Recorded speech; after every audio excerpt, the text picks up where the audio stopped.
Oye, País, buenas noches, Oye, País, yo soy Rudy González, gracias por su compañía en esta hora, como cada noche, aquí para juntos analizar los temas noticiosos, los hechos ocurridos en el país y en el resto del mundo en esta jornada.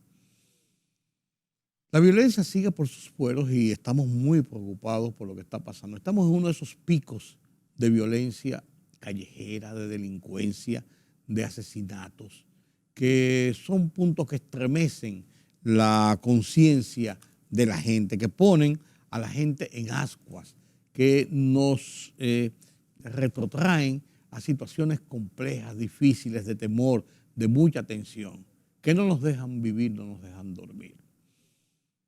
Asesinatos en Santiago se ha convertido en los últimos 6, 7 días, una semana, 10, 12, 11 muertos a tiros, una cosa tremenda. Ese video que circuló de unos atracadores en una estación de gas en Los Mameyes, en esta semana también, una situación compleja y la gente está atemorizada.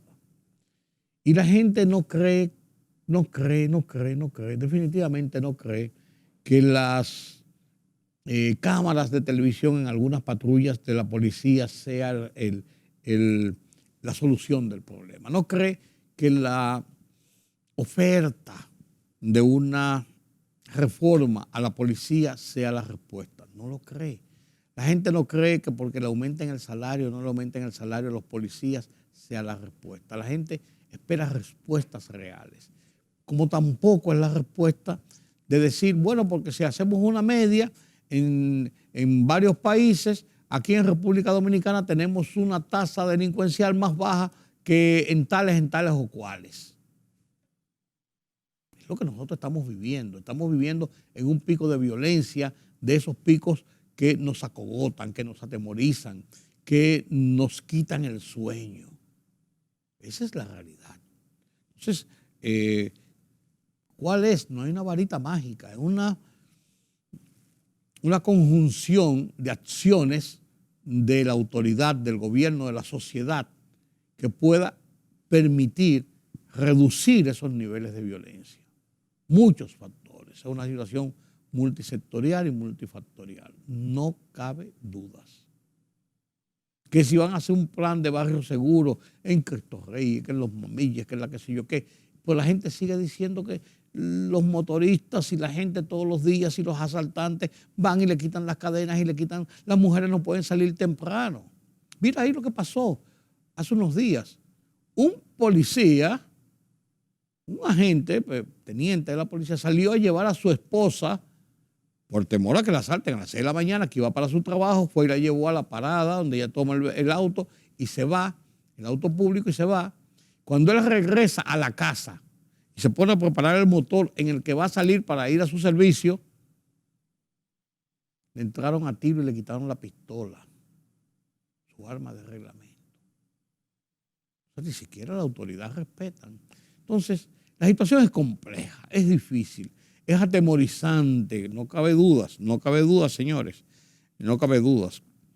Mientras tanto, Kiko Tabar ha hecho una revelación que la gente sabe, pero viniendo de una voz autorizada, de una persona de temple como él, indicando que el tema de las bancas de apuestas en República Dominicana tiene una respuesta difícil de organizar, de solucionar, de la ilegalidad en que funcionan, porque muchos de los banqueros no quieren declarar qué es lo que tienen, de dónde vienen sus bienes y quiénes son, ni siquiera su identidad.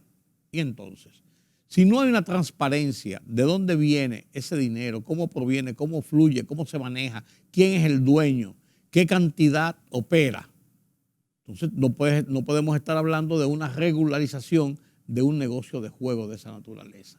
El gobierno está ahí entrampado porque los juegos producen una cantidad importante de impuestos que son parte del componente del presupuesto anual.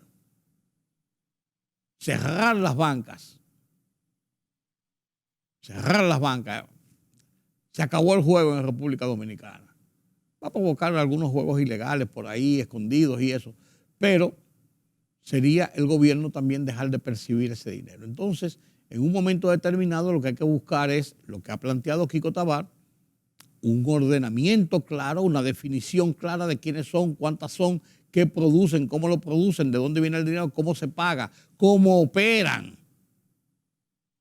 Entonces ni siquiera los banqueros quieren, los banqueros de bancas de apuestas quieren llegar a eso. Vaya usted a ver. Que en el Congreso no esperen pasar ninguna ley ni ninguna resolución en ese sentido, porque el Congreso, nuestro Congreso, está plagado de los banqueros de bancas de apuestas. Y si esa es la realidad de lo que ocurre, entonces, ¿qué podemos esperar?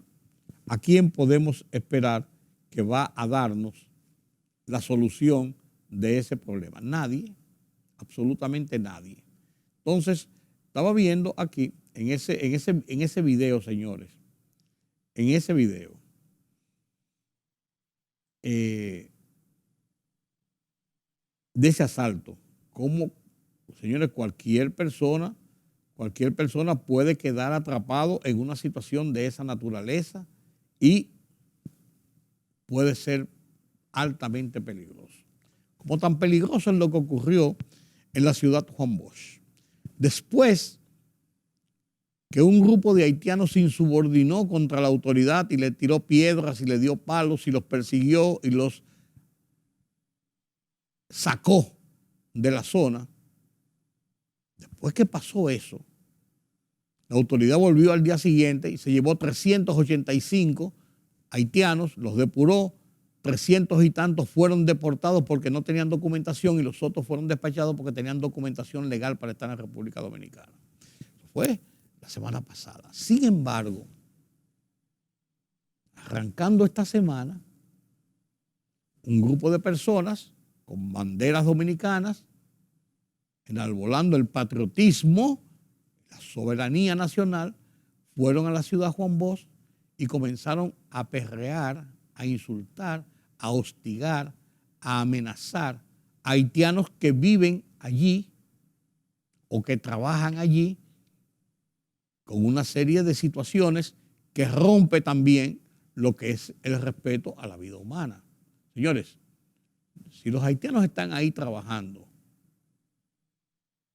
con sus papeles legales, no están molestando a nadie. Esa gente han sido autorizados a venir al país. Los departamentos de migración y la autoridad son las que tienen que velar por esa gente que está en esos trabajos. Si hay personas que han comprado apartamentos, como nos decía Edwin Paraizón la semana antes pasada en una entrevista aquí mismo en Oye País, de cómo muchos haitianos de clase media, más o menos, han venido huyendo de la situación de Haití y han comprado propiedades, apartamentos para vivirlos en Ciudad Juan Bosch por el bajo costo que pueden conseguir. Las personas están dentro de un marco de legalidad y ninguna persona, por muy patriota que se diga ser, tiene el derecho a ir allí a insultarlos, a provocarlos, a hostigarlos, porque también están en una violación de los derechos de esas personas. O sea, no lleguemos al extremo, señores. El estado de las relaciones dominicanos y haitianos y dominicanos, es muy delgado, es muy débil. Y en vez de ser debilitado más, lo que debe ser es evitarse confrontaciones que lleguen a casos extremos y situaciones enojosas de las cuales solamente vamos a salir perdidosos los dominicanos. La autoridad es la que tiene que hacer su trabajo. La autoridad de migración es la que tiene que actuar en los casos de los ilegales, de los indocumentados. Pero no estos grupos patrioteros que por demás realizan acciones puramente, abiertamente ilegales, de provocación, de hostigamiento, que no se compadecen con la finura con que la República Dominicana ha tratado siempre, sin dejar de ser enérgico cuando tienen que serlo, sin dejar de ser precisos cuando tienen que serlo, cómo han tratado el tema de las relaciones bilaterales haitianos, dominicanos, haitianos. Si comenzamos a llegar a situaciones de esa naturaleza, como lo que se realizó en la ciudad Juan Bosch,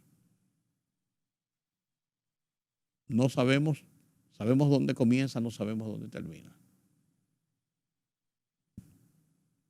No nos pasemos de contentos. Tengamos los pies sobre la tierra y actuemos como seres civilizados. Esa es mi opinión. La guerra Ucrania-República Ucraniana, República Federación Rusa, sigue causando problemas en el mundo. Y esto parece lo de nunca acabar. Siguen los bombardeos, los muertos y el hostigamiento contra una nación que no quiere doblegarse al poder ruso. Vaya usted a ver. Veamos los últimos acontecimientos ocurridos en esta guerra que marca la atención mundial a través de las diferentes plataformas de noticias internacionales.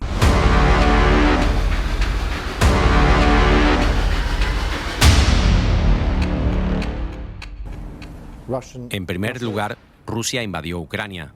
Inició una guerra brutal contra un país vecino, por lo que es importante que nos mantengamos unidos para dar a Ucrania la oportunidad de defenderse, su integridad, su soberanía.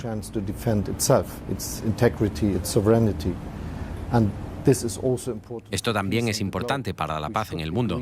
Tendríamos que estar de acuerdo en que nunca más debería haber un intento exitoso de cambiar las fronteras por la fuerza. Eso es lo que intenta hacer Rusia y por eso no podemos aceptarlo. Y por ese motivo, muchos países están apoyando a Ucrania con recursos financieros, también con armas. Además, pusimos en marcha un régimen de sanciones contra Rusia para convencer a los líderes rusos de que deben poner fin a la guerra, que deben iniciar negociaciones con Ucrania y que deben retirar sus tropas del territorio ucraniano invadido. Y por otro lado, es evidente que muchos países están sufriendo por esta guerra y por la agresión rusa. Por eso estamos muy decididos a ayudar a estos países.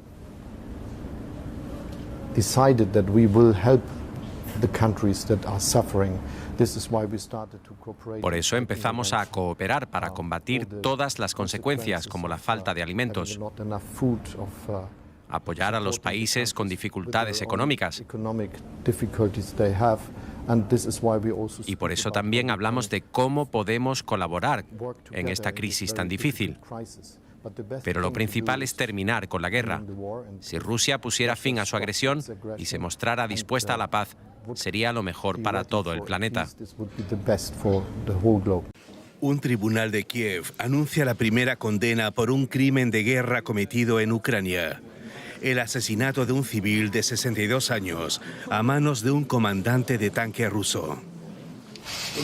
Basándose en los hechos, el tribunal ha dictaminado que Vadim Chishimarin, nacido el 17 de octubre del año 2000, es culpable de cometer un crimen penal, según el apartado 2 del artículo 438 del Código Penal de Ucrania, y ha sido condenado a cadena perpetua. Según el fiscal general de Ucrania, hay unas 13.000 investigaciones en curso sobre presuntos crímenes de guerra cometidos por las fuerzas rusas. El lunes, la ciudad de Kharkov fue bombardeada de nuevo. Según las autoridades locales, se emplearon bombas de racimo en zonas civiles. Eran las 7 u 8 de la mañana cuando nos despertamos pensando que había llegado el final del mundo. Hubo explosiones, al menos 5. Boom, 3 minutos de silencio y otro boom. Según la gente, se trataba de bombas de racimo. Este tipo de armas están prohibidas por el derecho internacional. Además, atacar a civiles constituye un crimen de guerra. Vadim Chishimarin se había declarado culpable y dice arrepentirse de sus acciones. Es la primera condena por crímenes de guerra desde que Rusia comenzó la invasión, y no será la última.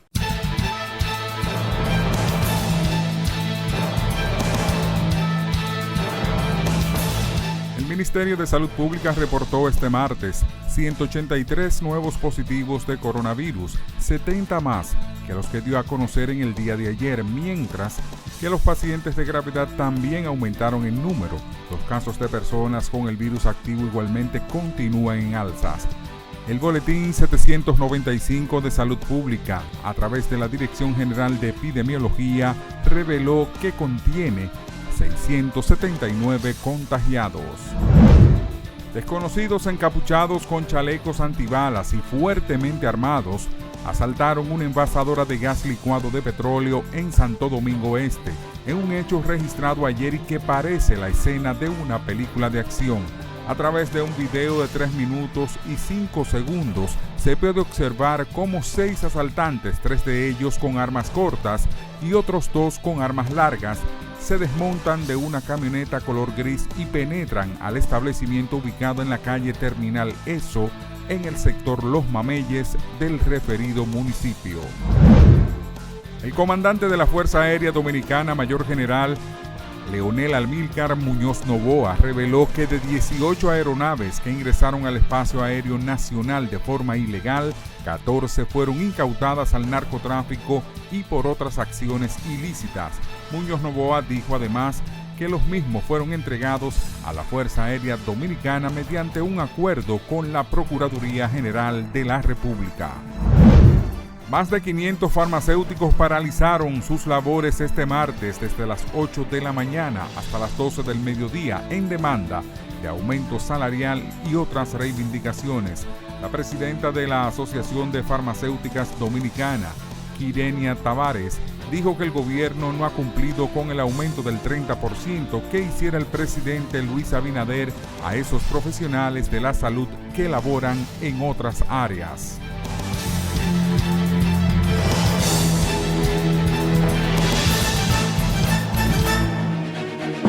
El rumbo de la tarde, plural, objetivo, democrático, la verdad siempre. Con 3 verdaderos profesionales del periodismo y la comunicación, Georgie Rodríguez, Juan TH y Rudy González. Los Poderosos.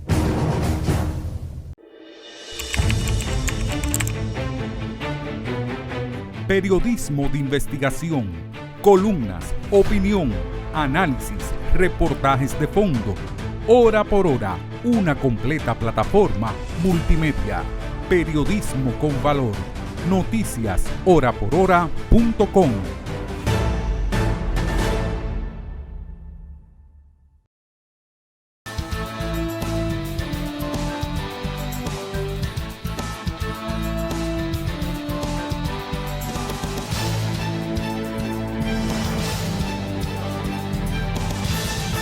Gracias por continuar con nosotros aquí en Oye País. Como les comentaba en el segmento anterior, antes de la pausa, el tema justicia, el tema de la aplicación de la lucha contra la ilegalidad o los actos ilegales que se cometen contra la sociedad son siempre de primera línea en una sociedad organizada y que busca los caminos de su institucionalización. La República Dominicana no está al margen de ello.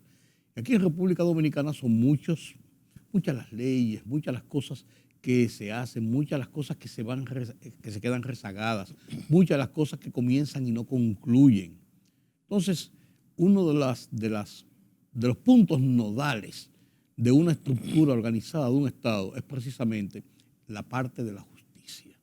Por eso, organizaciones como la Fundación Justicia y Transparencia vive permanentemente actualizando, discutiendo, analizando, ponderando todos los actos del Poder Judicial, no con fines de críticas, sino con fines de darle un seguimiento, de estar al día, de mejorar las cosas que no están, apoyar las cosas que son buenas y que van por buen camino, hacer observaciones sobre algunas que pueden provocar situaciones más enojosas, pero esa es la función de una estructura de organización como Justicia y Transparencia, que vela porque se haga una buena justicia en República Dominicana. Y precisamente la imputación objetiva y el rol del Ministerio Público en la persecución penal fue el título de un seminario realizado por la Fundación Justicia y Transparencia para analizar puntos detallados, importantes y trascendentes de todo el proceso judicial en que estamos envueltos en República Dominicana. ¿Quién mejor que el doctor Trajano Vidal Potentini, presidente de la Fundación, para que venga a conversar con nosotros sobre los objetivos de este seminario, las conclusiones de este seminario, qué experiencias se saca de este seminario y qué se pone en manos de los ejecutores del sistema de justicia en República Dominicana a partir del mismo. Buenas noches, doctor. Gracias por acompañarnos. Buenas noches, saludar al país, ¿verdad? Ese público que sigue día a día este espacio. Y ciertamente la Fundación Justicia y Transparencia, a partir de lo que sería una especie de observatorio, viene pues sirviendo en actividades un espacio plural para pues con profesionales como Duarte Canaán, Jesús Caldera Infante, un venezolano radicado en Colombia ya de mucho bagaje a nivel académico, PhD, y de igual forma Francisco Manzano, un experto, un académico también en Derecho Penal Económico, y un servidor ya en la parte de la coordinación.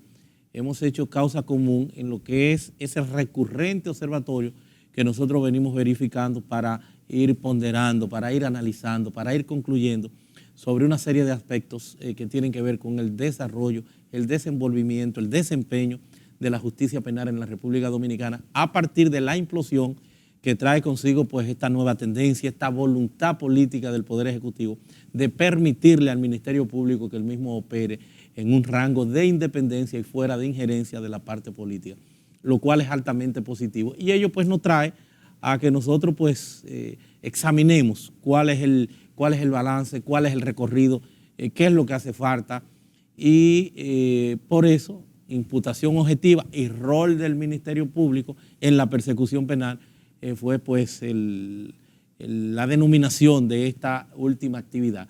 Pues gente como yo que no es abogado, esto nos deja, se ve un título completo con un objetivo, pero no nos define el título, no nos define el propósito, no nos define el desarrollo del tema. Bueno, cuando hablamos de cuál ha sido el desempeño en una corrupción que se ha tornado, si se quiere, en la República Dominicana hasta cultural, ya donde se ha perdido la capacidad de asombro y donde se aprecia que hace falta mucho más por hacer, toda vez que la propia Miriam Germán en algún momento había dicho que estaban estudiando, estaban ponderando, analizando unos 400 y tantos expedientes. Sí.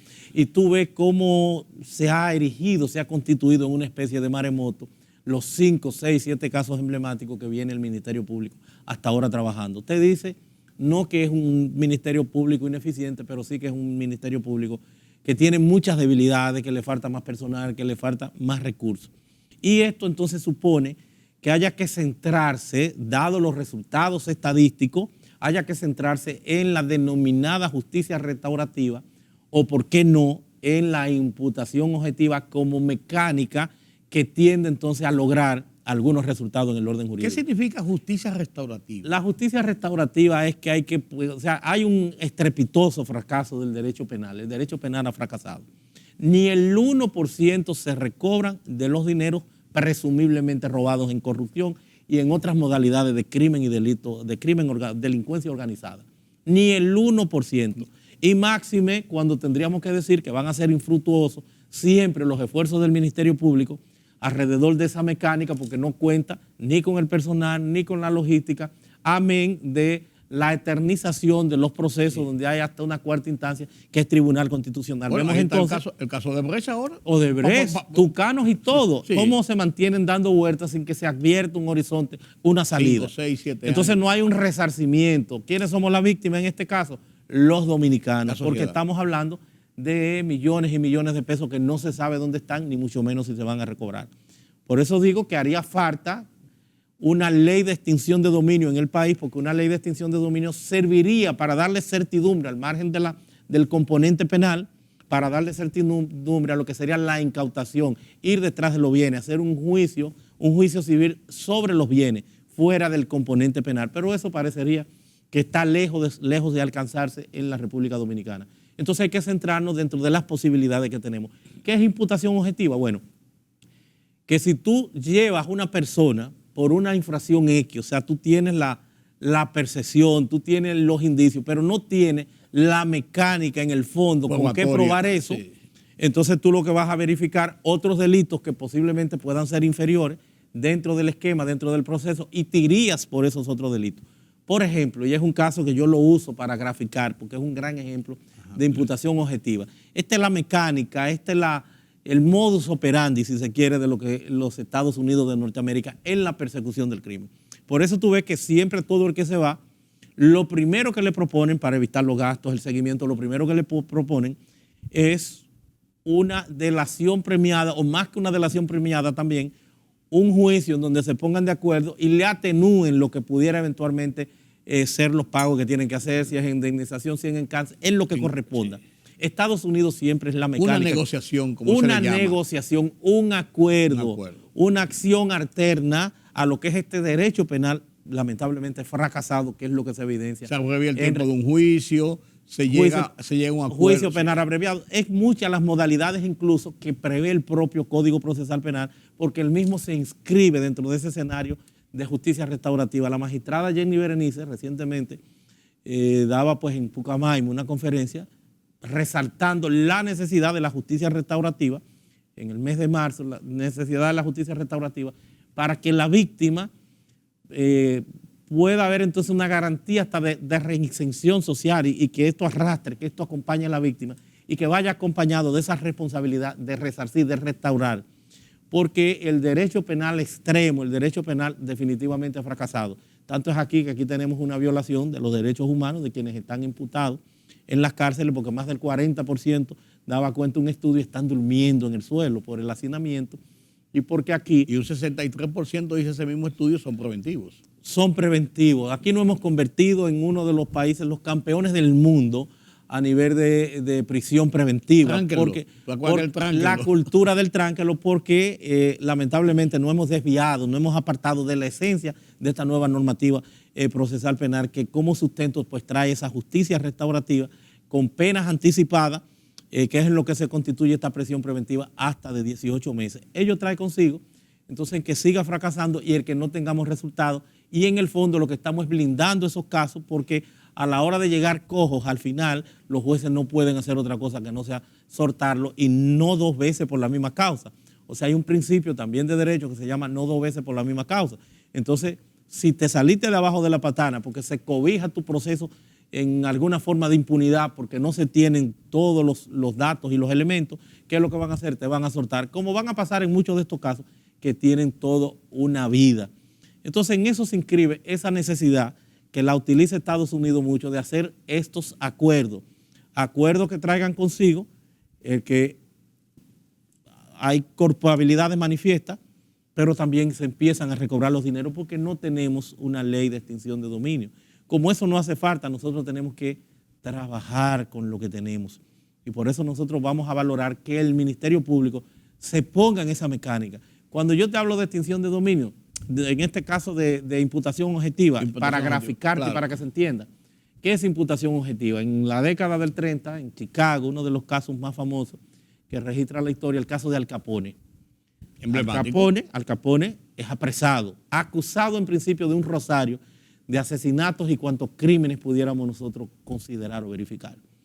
Ahora, no es solo la acusación, sino que el Ministerio Público, con pruebas, más allá de una duda razonable, tiene que acreditarla en el estrado, claro, tiene que llevar testimonio, tiene que llevar sobre todo testimonio, que es una de las pruebas, o era una de las pruebas por excelencia, sobre todo en materia penal, y que todavía mantiene su hegemonía y su fortaleza. Entonces, ese testimonio no se conseguía en el caso de Al Capone, porque nadie iba a testificar en contra de Al Capone, claro, porque el que lo intentaba siquiera sabía lo que le esperaba. Fulminaban la familia, a todos en conjunto.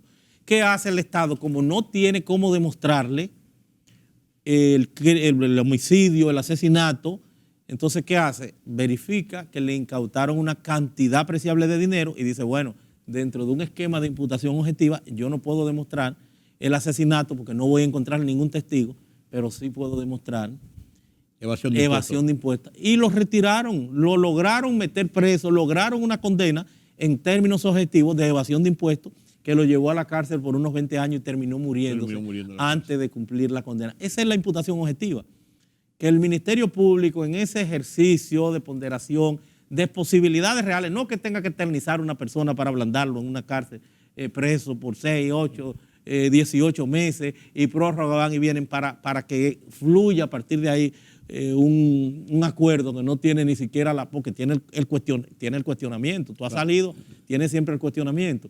Esa es la situación de que el Ministerio Público se aboque a usar esa mecánica alterna que se requiere para tener resultados en la República Dominicana. ¿Ese mecanismo se ha usado ya en República Dominicana? Claro que sí, claro. Bueno, en el mismo caso de Odebrecht. En el mismo caso de Odebrecht. En el mismo caso de Odebrecht. Sí. No, y permanentemente. Ciertamente se declaró culpable, llegaron a un acuerdo económico de pagar lo que ellos asumían realmente y se autoincriminaban como... Sobre todo con las cabezas, no solamente aquí, sino aquí en República Dominicana, pero desde fuera también. Sí.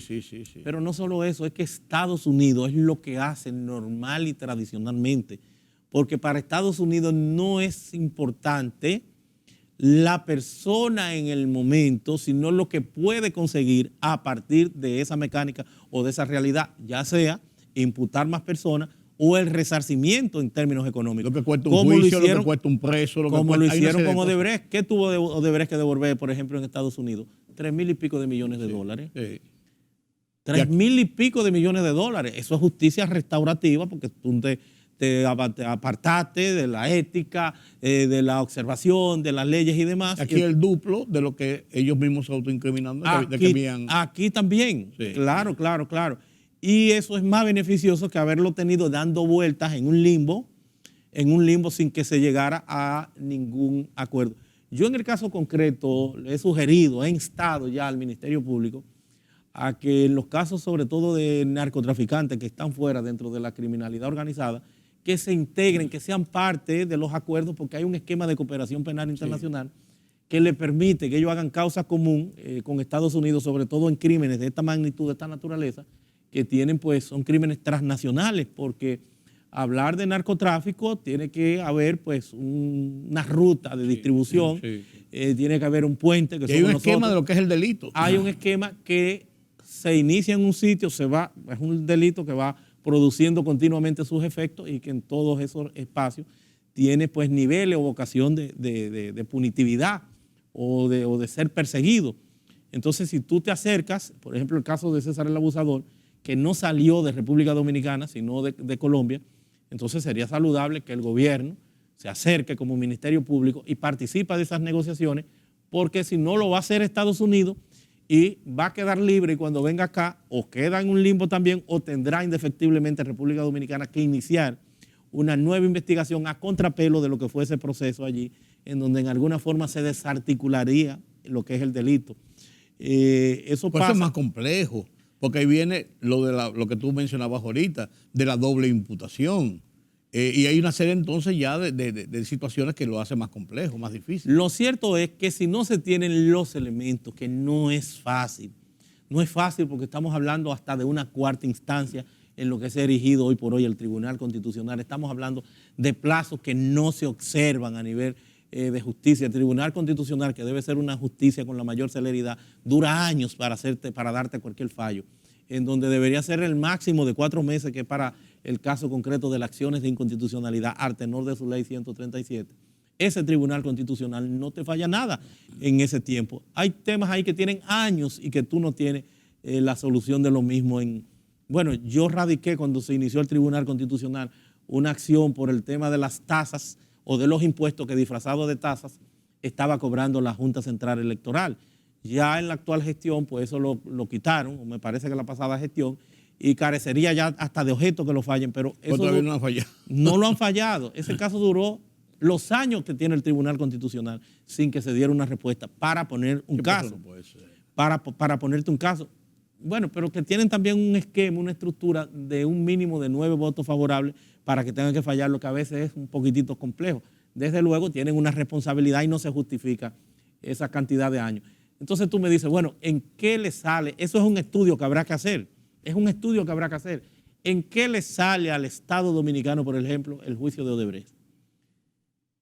¿Qué se ha gastado hora hombre? ¿Qué se ha gastado jueces? ¿Qué se ha gastado Ministerio Público investigando? Seguridad. Y no tenemos nada al día de hoy. Bueno, se produjo, que es un efecto importante para la sociedad dentro de la prevención general negativa del delito, el disuasivo. Por eso es que muchos te dicen, bueno, pero que la corrupción, lo que hay que trabajar es sobre todo en la parte de la prevención, porque perseguirla para el ejemplo solamente, y el resarcimiento, y los dineros que se necesitan, para que tú tengas un ejemplo muy ilustrador. Y por eso decimos que el derecho penal ha fracasado como expresión social para penalizar y para la persecución del crimen organizado. El caso Van Inter, judicializamos, perseguimos penalmente, condenamos. ¿Y qué le ha costado al país el caso Van Inter? 76.000 millones de pesos. 76.000 millones de pesos que hasta el día de hoy en un déficit no se ha pagado un centavo del capital, porque tenemos que estar trabajando y trabajando y trabajando solamente para los intereses. Ese es el resultado. El resultado que tenemos ahí por décadas, casi 20 años, de que esto se registrara. Estamos hablando del 2003, sí. Inicio de 2004. Y tenemos de ese proceso arrastrando el lastre de 76.000 millones de pesos en ese ejercicio del derecho penal. Entonces yo creo que eso hay que repensarlo. Que pudo ser resarcido con mecanismos como el que tú planteas. Claro. Pero lo que hicieron fue hacerle un favor, en el fondo, a quienes judicializaron, a quienes metieron, porque le permitieron entonces lavar completamente el problema y pagar con cárcel lo que estamos pagando nosotros ahora como pesos.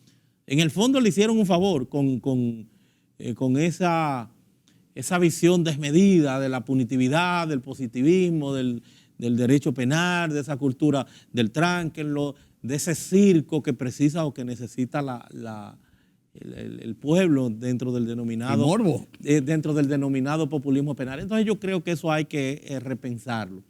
Hay que repensarlo. Yo creo que el Ministerio Público tiene que tener una visión estratégica del trabajo que deberá hacer en lo sucesivo, que pueda producir más resultados a partir de su limitación, que es un Ministerio Público que con el presupuesto que tiene estaría haciendo un trabajo extraordinario, porque el cúmulo de trabajo es desbordante. Tenemos ahora el Ministerio Público que pagamos, es un Ministerio Público que necesita más personal y sobre todo que tener esa visión estratégica. Por eso es que es importante que tú estés deslindado de la política, porque la política a veces necesita el circo. Sí. Necesita el circo para más puntos y demás. Sí. Pero esto deslindado de la política y estas personas que son técnicos, por eso te digo porque Jenny Berenice Reynoso, por ejemplo, es una Ministerio Público muy, muy, muy preparada y se inscriben dentro de esta tendencia y de este conocimiento. Saben lo que es la justicia restaurativa, saben lo que son esos mecanismos, saben lo que es la producción de resultados alrededor de cualquier tema. Hay una voluntad política. Cuando hablo de política, no de política partidista, hay una voluntad política, o sea, de Estado, de asumir acciones de esta naturaleza como la que tú planteas, que tienen una lógica. Claro que sí, claro. Tendrá que ser necesariamente así. Porque si no, ¿cuáles son los resultados que vamos a exhibir? El Poder Ejecutivo nombró una comisión de abogados para trabajar casos de esa naturaleza. Esa comisión que su esencia, su espíritu, su accionar es eminentemente de naturaleza civil. Sí, totalmente. Ellos no encarnan el componente penal. Entonces, eso, sin duda, que están encaminados a propiciar, y es el espíritu de esa medida del Estado, porque fíjate que hablaron de empoderar a estos abogados para recobrar los patrimonios presumiblemente robados. Entonces, siempre que puedan hacer eso en beneficio de la colectividad, y en lo sucesivo tener una mecánica de más controles, de más prevención, sí. Pero todo lo que se pueda recobrar será siempre bienvenido. Claro. Porque siempre que llevemos un proceso que no esté acorde con esa imputación objetiva, con esa valoración suficiente para que las pruebas puedan, haciendo fe en justicia, con el cobijo que debe darle la Constitución, servir como fundamento de una acusación, siempre que no se dé nada de esto, lo que estamos en el fondo es haciéndole un bien a la persona que estamos imputando, porque lo estamos blindando. Claro. Como hay muchos casos ahí, hay casos aquí, señores, que le puedo yo decir a ustedes, hay casos aquí que se advirtió que en su momento fueron ellos mismos que promovieron hasta su sometimiento. Sí. ¿Con qué objetivo? Porque no 2 veces por la misma causa. Sí, sí. Entonces, El caso de los que se van y hacen negociaciones en Estados Unidos. Se amparan en esa, no 2 veces por la misma causa, que lo que tú decías ahorita, y vienen y reclaman sus bienes porque ya no puede ser juzgado por ese mismo delito. Y queda el sabor amargo en la sociedad, que dicen, bueno, pero ¿qué pasó? Si fulano que estaba aquí y que lo vendieron como el narcotraficante, como el lavador de dinero, como el jefe de la delincuencia organizada al más alto nivel, se va apenas 5, 6, 7 años, a veces hasta mucho menos, y regresa al país ya a el reclamo de sus bienes. Legalmente. Entonces, legalmente, y le tienen que entregar sus bienes más temprano que tarde, porque para eso estarían ya los tribunales en lo que es esa mecánica indetenible que supone la constitucionalidad o la no violación o conculcación de lo que es este derecho fundamental que se llama uno de los derechos fundamentales principales, que es el derecho de propiedad. De hecho, un derecho considerado como un derecho de primera generación, porque la Revolución Francesa se inscribe dentro de esa mecánica de que la burguesía motoriza esa revolución precisamente por el componente de propiedad. Tengo una pregunta. El Poder Ejecutivo, al nombrar esta comisión que está funcionando, da demostraciones de estar en esa línea. El Ministerio Público, la Procuraduría, por lo que tú has mencionado, de las señales que ha dado, por ejemplo, Jenny Berenice, doña Miriam Germán, está en esa misma línea. Los tribunales entienden esto y están en esa línea.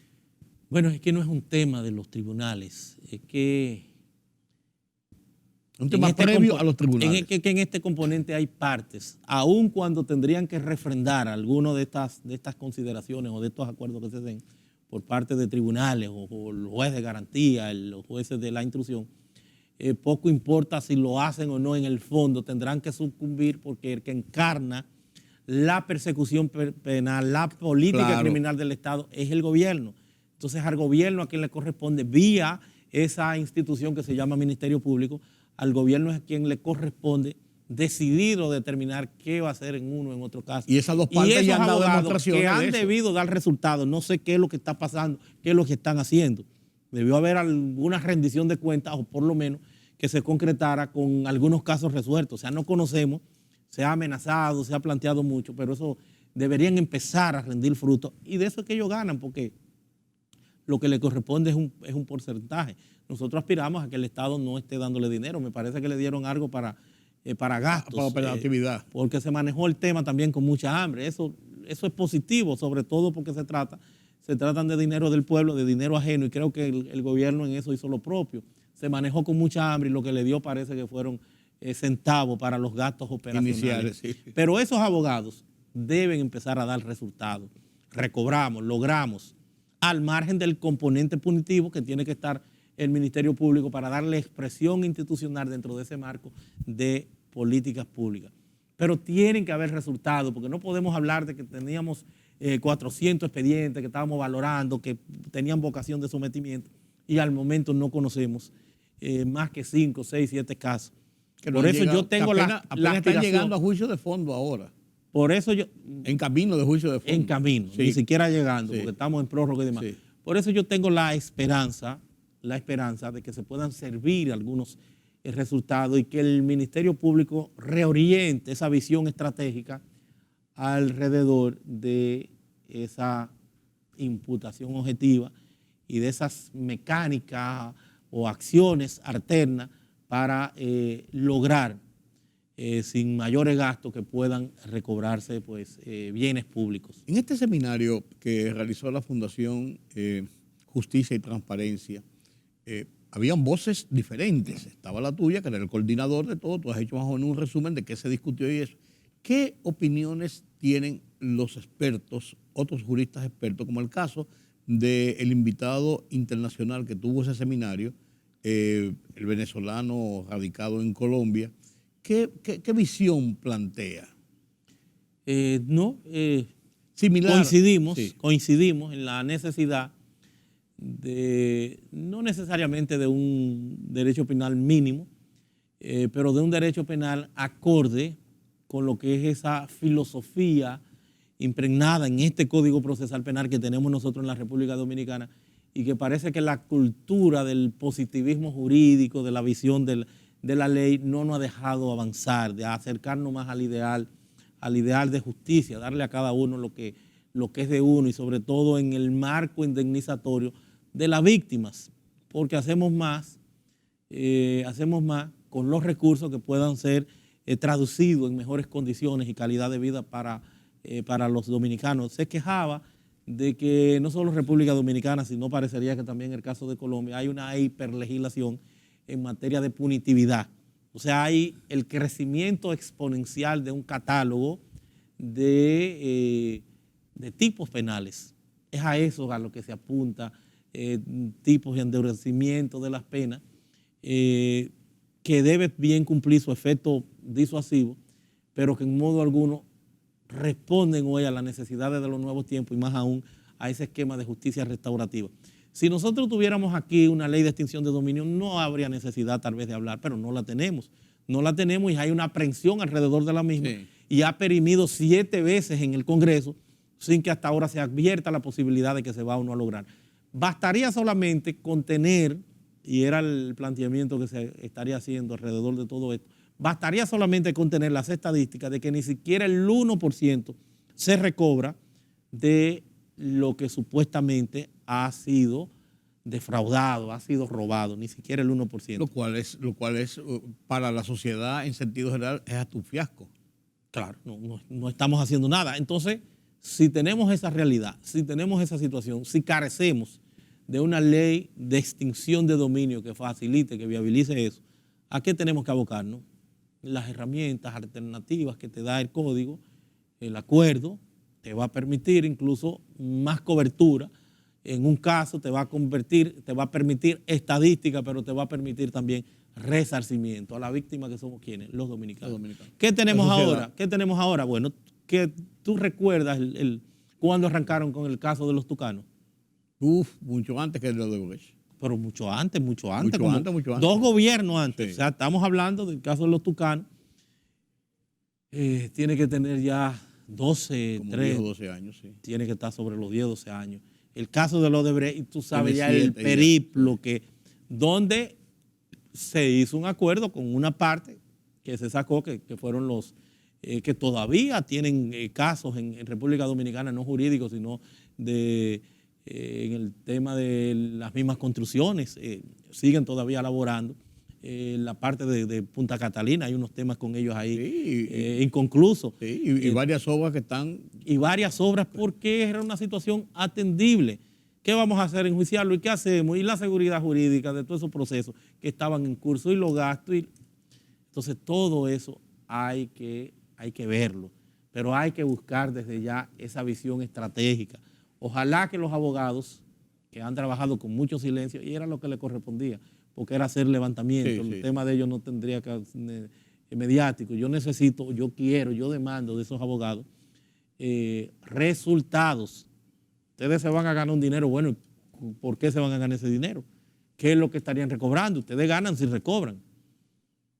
Eso es claro. Y yo creo que la sociedad se genera muchas expectativas cuando surgen iniciativas de esta naturaleza, y cuando se dilatan o no se cumplen, o la gente cree que hay un entuerto, entonces viene la desmoralización de la sociedad. Y el cuestionamiento y la falta entonces de fe, de confianza en lo que se está haciendo, que es una desgracia. Y máxime cuando estamos hablando de un ministerio público que hoy por hoy pues tiene un lugar, un espacio cimero por lo que ha sido su accionar. Te podrá decir que habrán metido la pata en uno. Eso es propio, eso es normal, no del ministerio público, de los seres humanos, y más aún cuando el mismo pues tiene muchas limitaciones. Pero lo cierto es que si vamos a darle un número al Ministerio Público en su desempeño, tienen notas sobresalientes. Sí. Esa es la realidad. Y quizás pensando yo, la misma comisión de los abogados que está trabajando en esto está haciendo su trabajo, pero lo que tú dices, si no se sabe, si uno no ve luces. Entonces, y no es ni siquiera, a mí no me interesa ni siquiera las tantas informaciones, resultados. Es lo que te digo. Entonces, como decía Jesús, por sus hechos lo conoceré, y es lo que nosotros aspiramos. Gracias, Trajano Vidal Potentini, por estas explicaciones. Qué buen seminario ese, por la reseña que tú nos haces y los resultados del mismo. Ojalá que cale en la diligencia de los actores de este proceso para ir cerrando esas brechas que tenemos abiertas. Ese siempre será el objetivo, de aperturar, de servir estos espacios plurales para que allí pues puedan ponderarse, puedan analizarse estos temas más allá del componente mediático, de la política y, por qué no, en muchos casos, de los intereses. Así es. Gracias por participar conmigo en este conversatorio rico por demás en informaciones y en las expectativas que tenemos los dominicanos de que las cosas se vayan recomponiendo en un marco de institucionalidad, en un marco de respeto, en un marco de legalidad. Seguiremos hablando de estos temas, no lo dude. Permítame la pausa.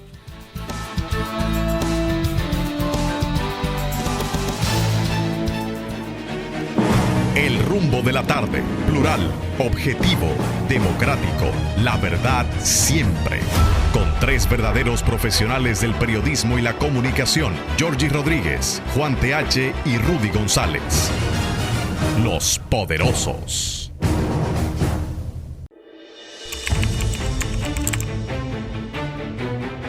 Periodismo de investigación, columnas, opinión, análisis, reportajes de fondo. Hora por hora, una completa plataforma multimedia. Periodismo con valor. Noticias horaporhora.com.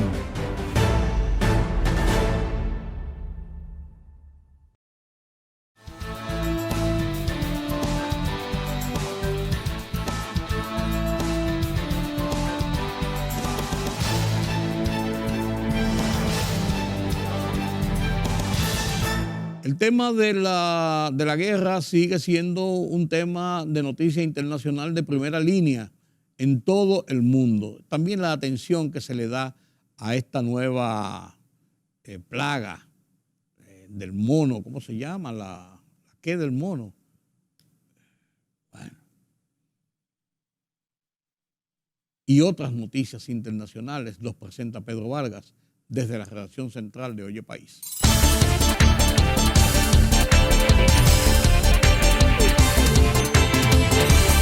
El gobierno chino ha advertido al presidente de Estados Unidos, Joe Biden, de que está jugando con fuego con su apoyo o compromiso de intervención militar en caso de producirse una invasión china en la isla de Taiwán. Los últimos movimientos estadounidenses sobre Taiwán van en contra del principio de una China e incrementan la tensión en el estrecho de Taiwán.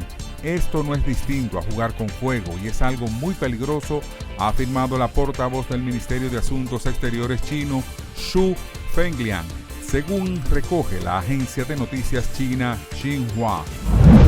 Los casos de viruela del mono confirmados en las últimas semanas en países no endémicos se elevan ya a 131, con otros 106 sospechosos, informó hoy la Organización Mundial de la Salud, OMS, que indicó que los países que han notificado más contagios son España con 40, Portugal 37 y el Reino Unido con 20 contagiados.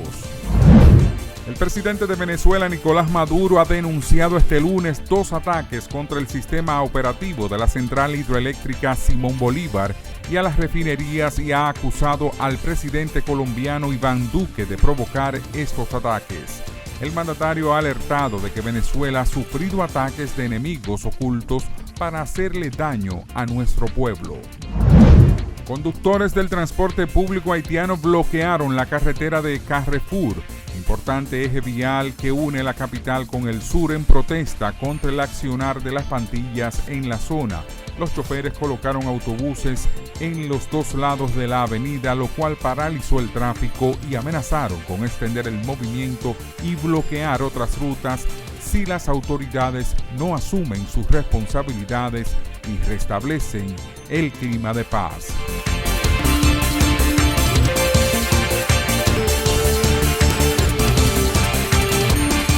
Y llegamos al final de esta emisión de Oye País. Gracias por estar conmigo en esta noche. Yo los convoco para mañana nueva vez aquí en Color Visión. Yo soy Rudy González. Pasen un feliz resto de la noche.